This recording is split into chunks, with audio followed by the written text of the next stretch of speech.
lihok kuhain yung mga Biblia ug atong abrihan dinhi sa Luke chapter number 15. Unya magbasa ta sa bersikulo 12. Dinhi sa Luke chapter number 15 natay mabasa tulo ka parable, no? Unya usa sa mga known parable nga gihatag sa ato ang Ginoong Hesukristo kay ang kaning the parable of the prodigal son. Okay?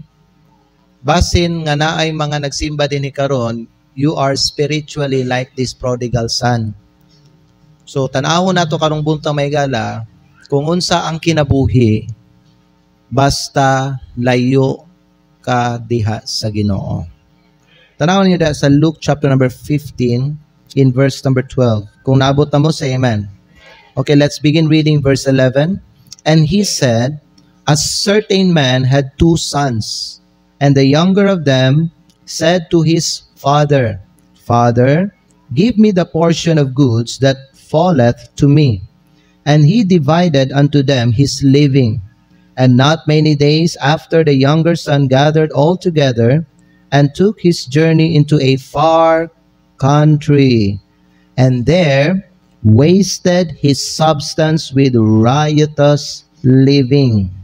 Verse 14, and when he had spent all, there arose a mighty famine in that land, and he began to be in want. And he went and joined himself to a citizen of that country, and he sent him into his fields to feed swine. And he would fain have filled his belly with the husks that the swine did eat, and no man gave unto him. Ang Ginoo magpanalangin sa iyang pulong. Ang atong mensahe karong buntag mga higalay kay if you separate yourself to the Lord. Kung imong ibulag ang imong kaugalingon diha sa Ginoo. Now, kay balo naman gyud ta nga dili maayo nga ang anak sa Dios mobulag diha sa iyahang langit nung amahan. You know what, mga higala, ang pinaka-safe nga dapit adtuan para sa anak sa Dios kay diha sa presensya sa iyahang langit nung amahan. Gawas sa Ginoo wala nay safety mga higala. Diri sa kalibutan wa kay makita nga safety dinhi. Walay security dinhi sa kalibutan. Ang safety and security naa lang gyud diha sa Ginoo. Kuyaw ang kinabuhi pag imong ibulag ang imong kaugalingon diha sa Ginoo. Busa ang i-challenge nako para sa tanan nga nagsimba dinhi karon. Kung asa man ka karon diha sa imuhang spiritual life, ha? Ayaw gyud og bulag sa Ginoo. Kung ikaw ning bulag ka sa Ginoo, please return to Him. Samtang buhi ka pa. Dili nimo kinahanglan mga higala kanang usikan ang imong mga nabilin nga panahon diri sa kalibutan. You know, for God, ang kinabuhi bililhon kaayo. Let's make it very precious also. Nga dapat nato ni siyang ampingan. Ug sigurohon nato nga ang atong kinabuhi naagyod diha sa kamot sa Ginoo. Naagyod ta diha sa Ginoo. Amen? So kung imong ibulag ang imong kaugalingon diha sa Ginoo, pwede mangutana, nabulag ba ka sa Ginoo karon? Nabulag ba ang imong spirituhanong kinabuhi diha sa Ginoo? How about your heart for God, mga higala? Nabulag ba ang imong kasing-kasing para sa Ginoo? Kay pwede manggod gihapon nga ang atong lawas naa dinhi sa kaning building pero ang atong kasing-kasing ning layo na sa Ginoo. Kumusta jud ka mga igsoon? Kumusta jud ka ang imong spiritual life karon? Asa ka karon sa estado sa imong kinabuhi? Asa ka karon when it comes to ato ang spiritual nga bahin sa kinabuhi? Are you near with God or are you away from God na ba? Pariha na ba ka aning batan-on diri? Sa ato ang nabasa nga iyahang gibulag ang iyang kaugalingon diha sa iyang pamilya o diha sa iyang amahan. Now nakita nato may gala kung unsa ang iyahang kinabuhi sa dihang gibulag niya ang iyang kaugalingon diha sa iyang amahan. Why ayo? Yes or no? Why ayo? Gibulag ba nimo imong kaugalingon diha sa Ginoo? Karon sa imong kinabuhi, kinsa man ang Ginoo.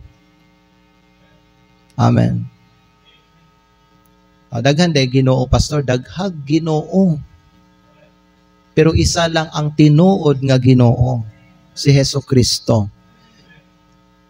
Kay pwede man mga higala no nga himuon natong Ginoo ang kwarta.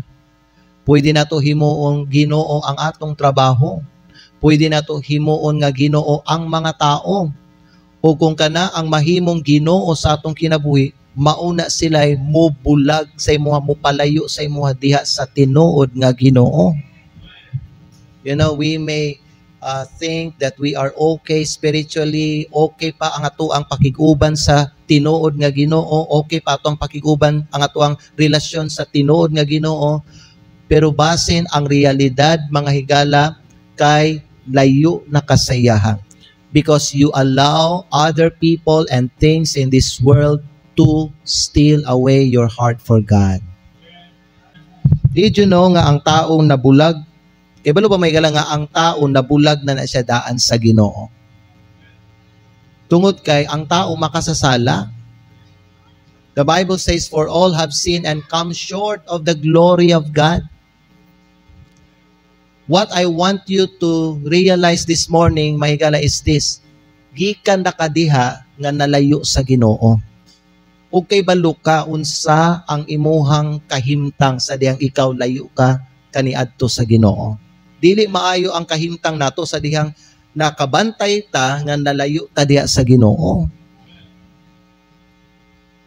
Ang sala maoy nakapabulag nato sa Ginoo. Sama sa gisulat ni Isaiah, but your iniquities have separated between you and your God. Magpasalamat yun tag dako mga higala nga naay ning unsa sa atoa, naay ning reconcile sa atoa diha uban sa Dios, and that is our Lord Jesus Christ. He came here and He seek us, and thank God He find us. And sa diha nga nadunggan nato mga higala nga namatay siya para sa atong sala, nalubong ug nabanhaw para sa atong kaluwasan, gidawat nato siya. And now we are saved. Karon nauli na ta diha sa Dios. We have now a relationship with God. So duol na ta sa Ginoo. Ang butang nga atoang paningkamutan karon mga higala, nga dili ta malayo na pud sa Ginoo. That's why mga higala, kung unsa man ang imong ginaagian karon sa imong kinabuhi, please do not let go of your hand to the Lord. Ayaw buhi no? Kung kay ang Ginoo nag-ana siya sa imo, He is offering His hand to you. Ikaw mugunit ka sa Ginoo. You know, kaning kalibutan, kaning mga butang dinhi sa kalibutan, kaning mga tao, kaning yawa o kaning mga demonyo, you know, gusto nila birahon ta palayo sa Ginoo. Pero ayaw buhi ang imuhang kamot diha sa kamot sa Ginoo. Kay kutob hangtod na ang nagunit ka sa kamot sa Ginoo, bisan tuod na kay ginaatubang nga mga pagsulay karon diha sa imong kinabuhi, dili ka mapukan. Amen? Do not allow your life to become miserable. Kay miserable ang kinabuhi sa Kristiyano pag mulayo siya sa Ginoo. Daghan kayong mga tao karon mga higala nga ningbulag sila diha sa Ginoo. Daghan kayong mga Kristiyano karon nga nagtuo nga kung wala ang Ginoo sa ilang kinabuhi, makabarog daw gihapon sila. Dili ka makabarog kung mubulag ka sa Ginoo. Abi lang na nimo nga murag okay gihapon ka or makabarog ka, dili mga higala, mahimong okay ang imong kinabuhi. Kay murang kag mahimong ngayon ani kita mo anang dahon. Kung imuhang putlon ang dahon gikan sa iyahang punuan, tama ba punuan? Or sanga? Sanga no? Sa iyang sanga, pag putlon nimo na, Tanawon nimo ang dahon nga giputol sa sugod, murag okay pa. Dili ba? Pero makita ninyo sa kadugayon, tungod kay wala na siya nakakonect sa iyahang source sa punuan, madugay magkanamanam o kamala ang katungadahon. Dili to makasugako, dili to makalahutay. It will not endure, mga higala, because wala na life dito sa iyaha. Remember this, ang Diyos ang ato ang kinabuhi. And Jesus came here to give life and to have it more abundantly. Gusto ang Diyos muhatag abunda nga kinabuhi sa mga tao. So God wants us to connect with Him, to Him always, mga higala. Kay once mubulag ka diha sa Ginoo, magkanamanam ka og kalaya. And kana ang mahitabo sa mga ning bulag diha sa Ginoo. It may seem nga murag okay pa ang ilahang dagan sa kinabuhi karon, and sila mismo ba no makasulti sila, mga higala, nga okay man gyapon ko bisag wala na ko nagasimba, bisag wala na ko nag-appeal sa fellowship, bisag wala na ko nga nagpakita dira sa simbahan. Okay lang man gyapon bisag wala na ko nagabasa og Bible. Okay pa karon. Pero kanang ka-okay nimo karon dili na magkanunay. Matapos na. Kay walay ning lahutay nga tao. Bisan tao nga dili luwas, walay ning lahutay nga tao nga wala ning connect sa Ginoo. Amen? Unsay kahimtang sa tao sa diha nga siya mabulag diha sa Ginoo, may gala. Pag ang tao mabulag diha sa Dios, he is in a dangerous situation. Do you think pag ikaw anak ka sa Diyos, mabulag ka sa Ginoo, you are still safe? You're not safe anymore. Linggawas na ka diha sa imong territory nimo. You know what? Sa Jerusalem na, ang Jerusalem, may gala, napalibutan na siya og wall. Duha ka purpose anang wall, mga higala, sa Jerusalem. Una, for identification. Ikaduha, for protection. So as long as na itong wall, ma-identify sila that they are God's people. Ikaduha, ang katong wall, nag-serve po to as their protection against their enemies. Para dili sila basta-basta masudlan og mga foreign country. Amen?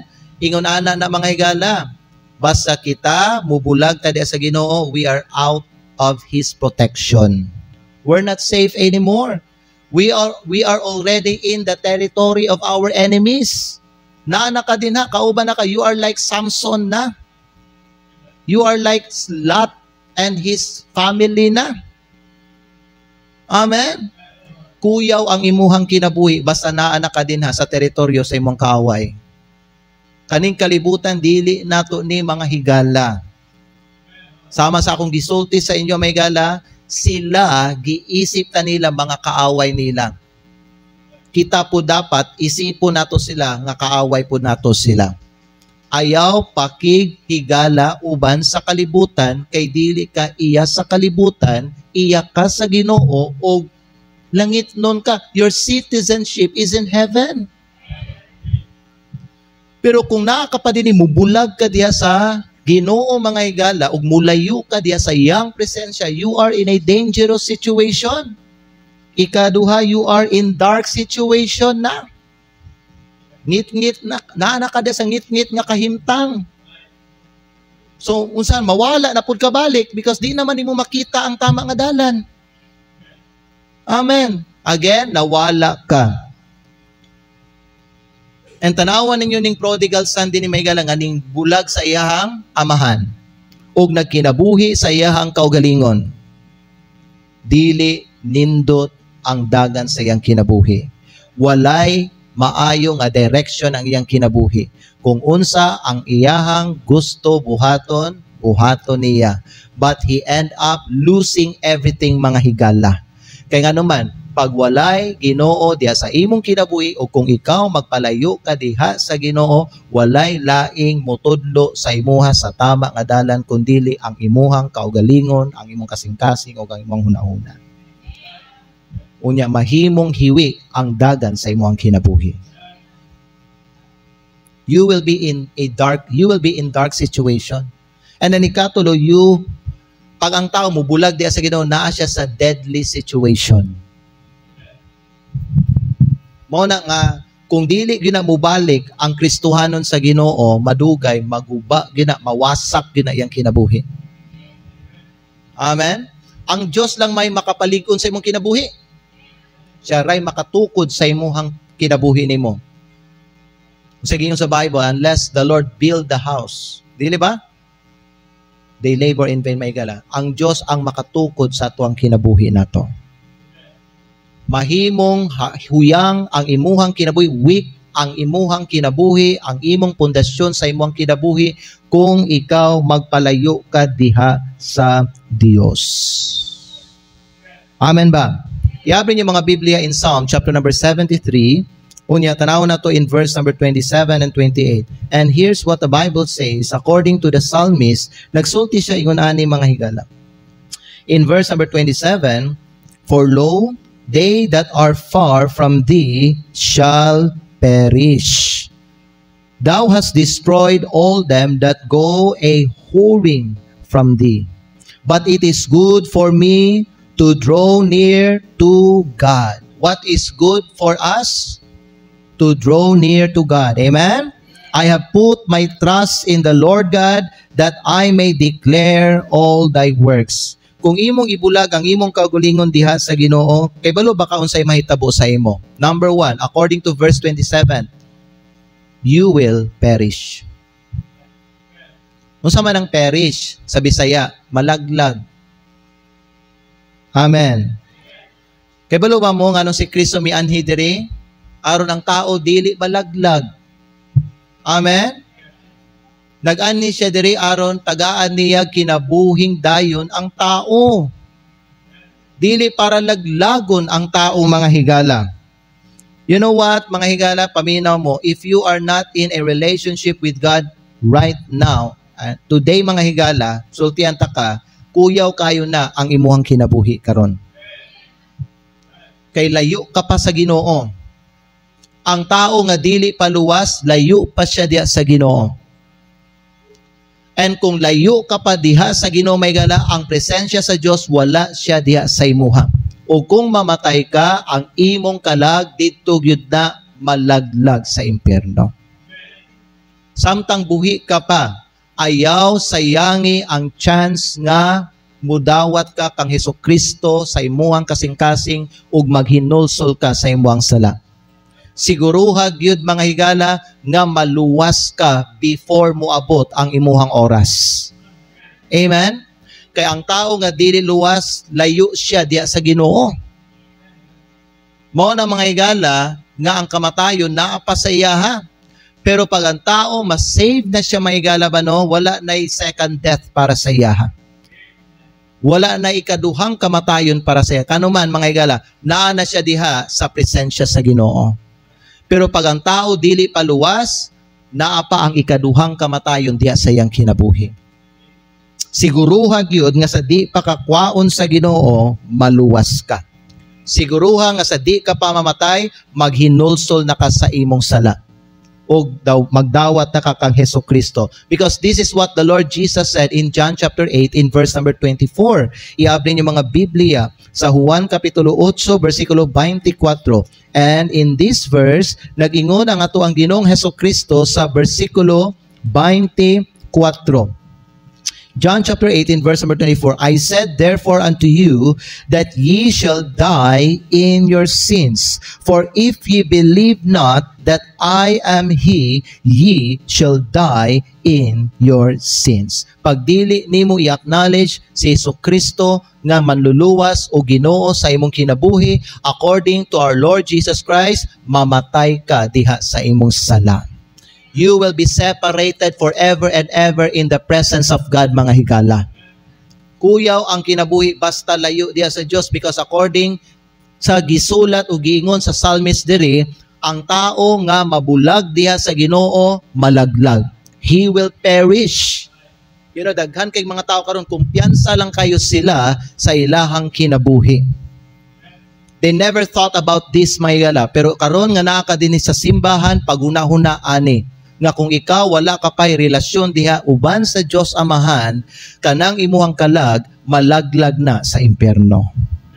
Amen? Ikaduha, because of time. Number 2, mga higala, dili lang kay you will perish, but number 2, you will be in want and miserable.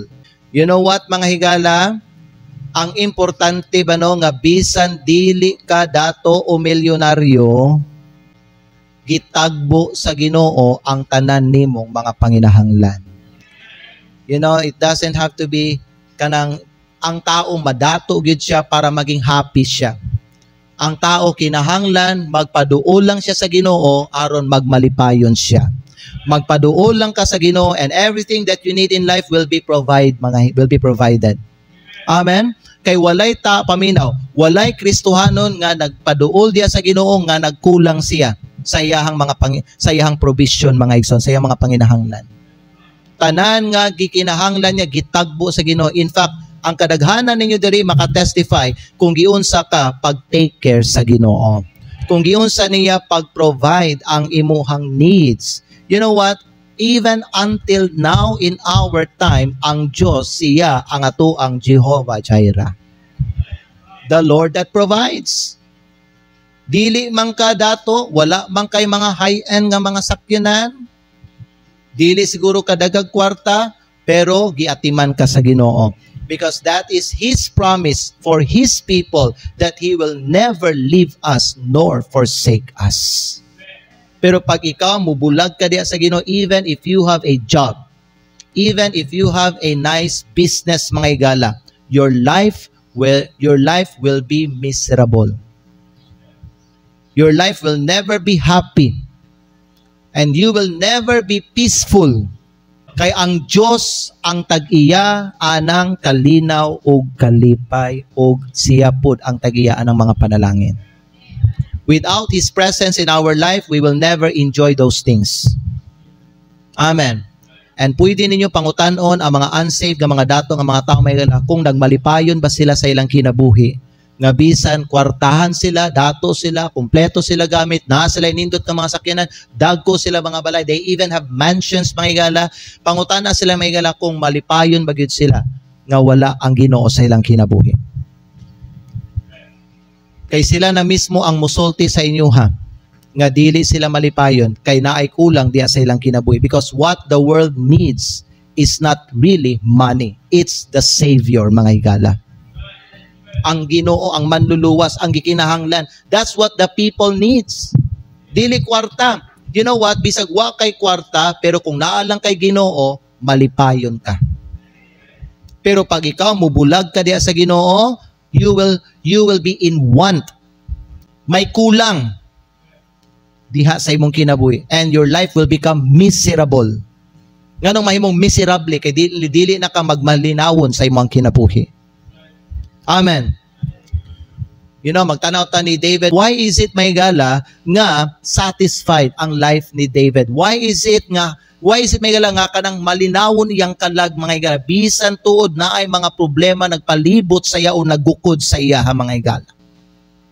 Tungod kay naa siya diha duol sa Ginoo. O sa dihang nakita niya nga duol siya diha sa Ginoo, unsa iyang gisulti? Wala ko nagkulang. Because the Lord is my shepherd. Amen? The Lord is our shepherd. Pag anak ka niya, and if you know that, nga anak ka niya, mga higala, bisag unsa pay maagian nimo nga pagsulay sa imong kinabuhi, God will never leave you nor forsake you. He will take care of you. He will protect you. He will even provide your needs. Di ba, giingnan ta sa atong Ginoo si Kristo to pray, pero ikaw may galang nga nag-ampo sa Ginoo, bisag wa pa nimo gipaabot ang imong mga prayer request sa Ginoo. God already knew unsa ang imong needs. Aware siya sa ato ang kinabuhi. Aware siya sa ato ang mga naagian. Aware siya, may gala, sa ato ang entire life. Kay nga naman, siya ang tag-iya sa atong kinabuhi. Amen? Magpalayo ka sa Diyos, you will be in want. Na kay trabaho, unya moabot ang imong sweldo, kanang imong sweldo dili na mahimo nga igo. Dili na sufficient. Kulangon na. Sumangita na po kag other source of income until ma-pressure ka, until that pressure will give you stress, mga higala. Ug di na ka makapahulay og tarong kay daghan na kagiapas nga mga bayronon. And maghinaw na karon ngano man ni nga samok ang akong kinabuhi.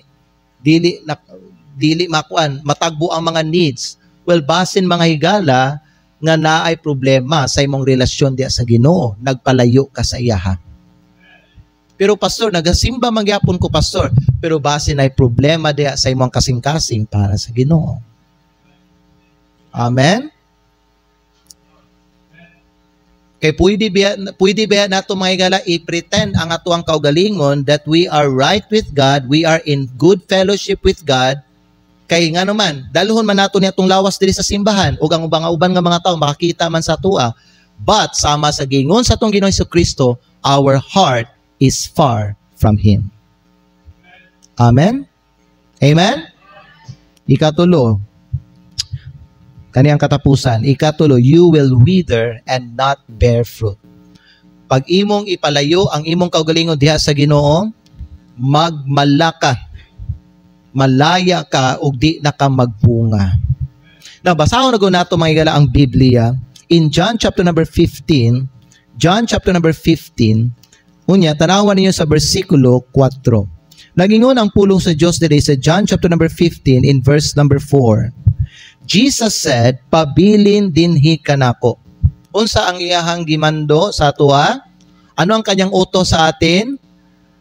Mananatili tayo sa kanya. Unya, ang gingon diri sa Bible, if we stay with Him, He will stay with us. Abide in me and I in you. Ingon ana lang na mga igsoon, dili ang Ginoo ang mulayo sa imuha. Hello? God is always on His throne. Kita ang gimanduan sa Dios nga muduol sa iyaha. Dili ang Ginoo ang paduolon nato sa atong kinabuhi.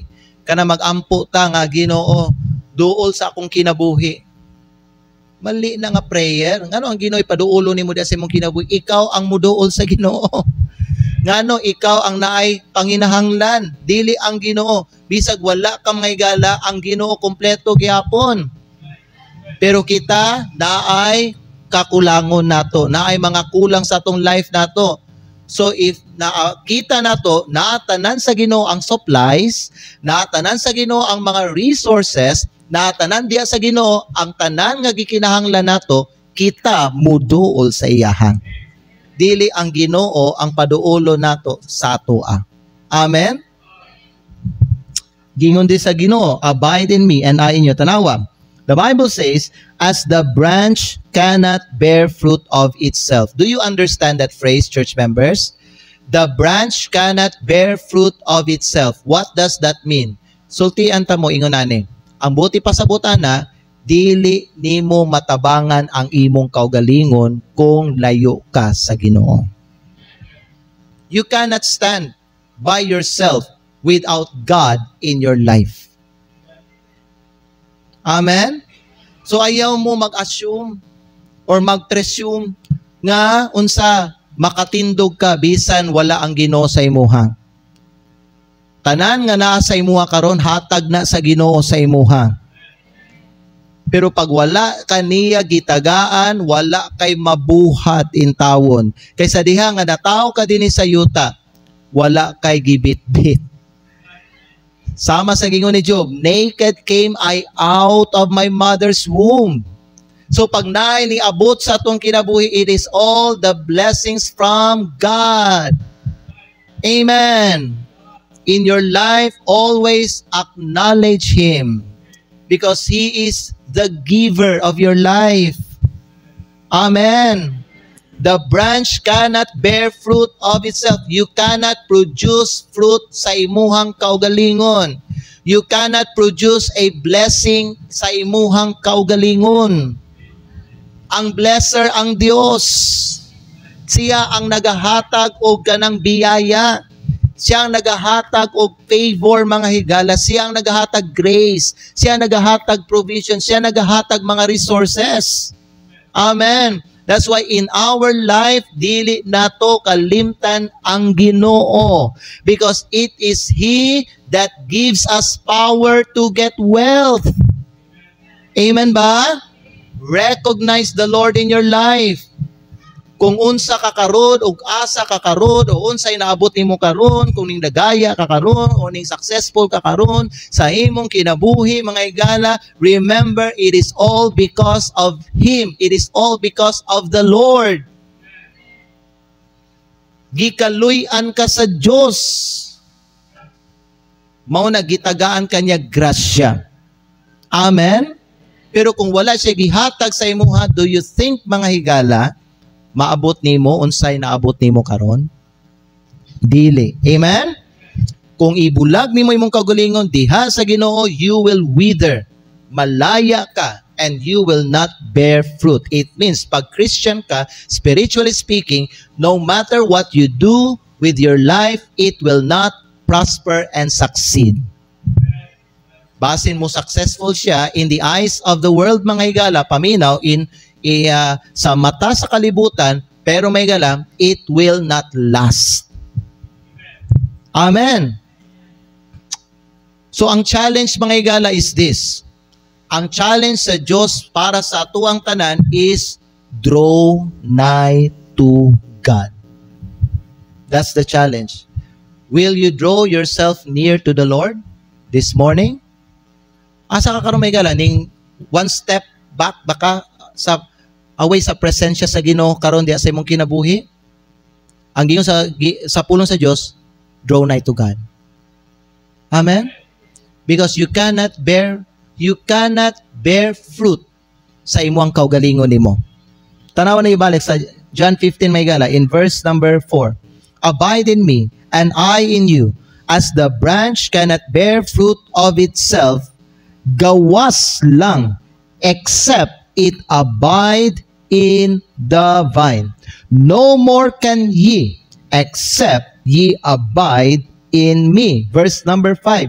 I am the vine, ye are the branches. He that abideth in me, and I in him, tanawa, the same bringeth forth much fruit. Ang Bible nagsulti, much fruit. Wala lang na siya nagsulti, fruit. But the Bible says, much fruit. Gusto ba ka og daghan nga bunga diya sa imong kinabuhi? Kristohanon, anak sa Ginoo, gusto ba ka og daghan nga bunga diya sa imong kinabuhi? Pabilin sa Ginoo. Abide in Him. Amen? Kay dili ka makatindog sa imuhang kaugalingon lang. Dili ka makabarog sa imuhang kaugalingon kung wala ang Ginoo diya sa imuhang. Amen? So ang sagiyon sa Bible, draw nigh to God and He will draw nigh to you. So tanawa, kung gusto nimo nga muduol ka diya sa Ginoo, mao ni siya. Ang gusto ipabuhat sa Ginoo karon sa imuha, cleanse your hands, ye sinners, and purify your hearts. Paminaw may gala, na requirement. If you want to be close to God, naa siya'y ipabuhat. Dili lang na basta-basta may gala. Sige, dool. Okay, ikaw gusto ka, dool sa ko. Sige, ikaw dool ka sa ko. Sige, dool mo tanan sa kuwa. Muduol ta sa Ginoo may gala, nga unsa man, limpyo ta. Kung nakita nimo hugaw ka sa mga butang diri sa kalibutan, limpyuhi una, i-sanctify ang imuhang kinabuhi aron ma-enjoy nimo ang imuhang pakig-uban sa Ginoo. Remember, God is holy. And the Bible says, be ye holy in all manner of conversation, for it is written, be ye holy, for I am holy. Pag ikaw muduol ka sa Diyos, uban sa imong mga sala, di gyapon nimo mabati ang presensya sa Diyos. Because God hates sin. Dapat ang mga dautan, ang mga dili maayo, ang mga sala nga atong ginabitbit sa atong kinabuhi, isalikway gyud nato na sila, limpyuhan nato ato ang kasing-kasing, hugasan nato ang atong mga kamot. It means limpyuhan nato atong kinabuhi aron maduol ta diha sa Ginoo.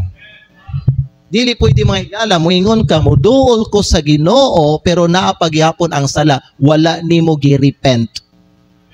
Dapat nimo usbon ang imong ginabuhat. Dapat ka maghinulsol mga higala, otherwise dili ka maduol sa Ginoo, because ang sala maoy nakapabulag nato sa Ginoo. Isalikway ang sala and you will be in the presence of God. And kung naana ka diha sa presensya sa Diyos, makita nimo diha ang mga panalangin sa Ginoo. Ang kalipay, mabati nimo balik. Ang kalinaw, mabati nimo balik. Ang iyang mga provision, ma-enjoy nimo balik mga higala. Tanan nga mga blessings nga giandam sa Ginoo para sa iyang mga anak, ihatag niya na sa imuha. Pag ikaw limpyo ka sa sulod, kay promise niya, pag limpyuhan nato ang atong kinabuhi, si kita nga muduol sa iya, siya pud muduol sa atoa. Draw nigh to God and He will draw nigh to you. Amen? Pero kung ikaw muduol ka sa Ginoo, kunya hugaw ka mga higala, dili gid siya muduol sa imuha. Pero muduol ka sa Ginoo, gi-confess nimo imong sala, naghinulsol ka sa imong sala, naglilimpyuhan nimo may gala imong kinabuhi, gi-sanctify nimo na diha sa Ginoo paminaw, then God will draw nigh to you. Amen ba? So that's the message of God for all of us. Karong buntag, asa man ka karon spiritually speaking? Asa ka karon mga higala? Importante karong buntag nga pag aware ta nga naay sala nga ginadala nato karon sa atong kinabuhi, isalikway nato na. Amen? Isalikway nato. Ang bisyo nato, isalikway nato. Ang mga bad habits nato, isalikway nato. Ang mga dili nato nga mga maayo nga binuhatan, isalikway nato. Ang ato ang pagkakalibutanon, isalikway nato. Ang atong mga bisyo, undangon na nato na. Amen? Amen. Para ma-enjoy nato ang fellowship nato uban sa Ginoo. Amen? Idako ato mga ulo, ipiyo ato mga mata. Ayaw gid mo og bulag diya sa Ginoo. You know what? Naay mga Kristohanon, moingon sila nga mubalik na po sa Ginoo. Pero mga higala, makita ninyo nga ang ilahang dagan sa kinabuhi maulang gihapon. Kung tan-awon nimo, layo gihapon sila sa Ginoo. Kay balo ba mo nga tungod kay samtang sila nagsulti nga mubalik sila sa Ginoo, ang ilahang sala wala man nila gi-give up. Ang ilang mga dili maayo nga binuhatan wala man nila gisalikway. Mauna wala gihapon na bag-o ang ilahang kinabuhi. Wala gihapon nila na-enjoy ang ilahang relasyon sa Ginoo. It is very important if we want the presence of God in our life, limpyuhan nato ang atoang kinabuhi. Father in heaven, salamat Ginoo sa mensahe.